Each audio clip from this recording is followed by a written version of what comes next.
Pernah nggak sih kamu mikir, sebenarnya gaya cinta gue tuh kayak apa sih? Kita semua jatuh cinta dengan caranya masing-masing. Ada yang ngebut, ada yang pelan, ada juga yang habis dekat, malah ngilang. Tapi di balik semua itu, selalu ada pola. Dan hari ini, kita bakal ngebongkar secret love language kamu lewat sebuah kuis yang ngabungin attachment style, love language, sampai personality. Jadi santai aja, jawab dengan jujur.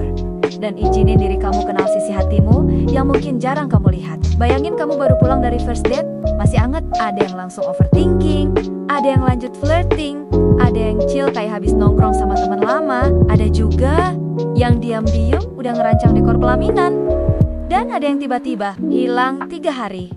Buat mikir, percaya atau enggak? Reaksi kecil kayak gitu bisa banget ngungkap cara kamu mencintai seseorang. Kadang kamu tahu kamu mulai jatuh cinta waktu kamu mulai ngebayangin masa depan bareng seseorang, atau waktu kamu cuma pengen deket-deket terus, atau justru ketika kamu ngerasa tenang-tenang banget, kayak rumah.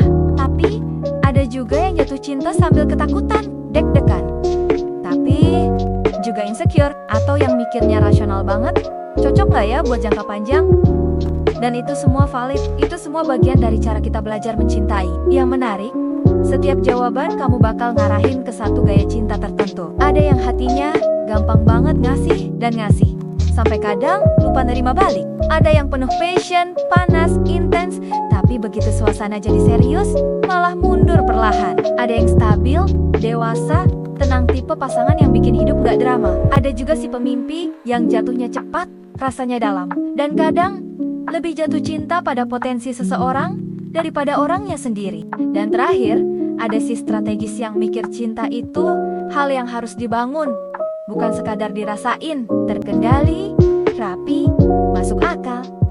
Kadang terlalu masuk akal. Tiap gaya punya kekuatan dan tantangannya sendiri. Si pemberi punya hati yang besar, tapi perlu ingat kalau menerima itu bukan kelemahan. Si penuh api perlu belajar bahwa kedekatan itu nggak sama dengan kehilangan kebebasan. Si stabil perlu sedikit spontanitas biar hubungan gak datar. Si pemimpi perlu turun sebentar dari awan biar gak patah hati sama ekspektasi sendiri.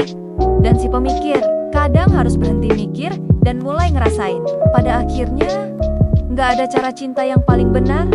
Yang ada adalah cara yang paling kita. Cara yang terbentuk dari masa lalu, pengalaman, dan kebutuhan hati kita sendiri. Begitu kamu ngerti pola cintamu, kamu bisa mulai mencintai dengan lebih sadar. Dan itu yang bikin hubungan jadi lebih sehat. Jadi, bagian mana yang paling kena buat kamu? Yang bikin kamu senyum kecil? Atau yang bikin kamu mikir, aduh, kok gue banget ya? Tulis di kolom komentar aku, penasaran banget. Kalau kamu suka konten kayak gini, jangan lupa like, share, dan subscribe. Masih ada banyak hal seru lainnya, dari love language sampai friendship style, yang bisa bikin kamu semakin kenal diri sendiri. Sampai ketemu di video berikutnya.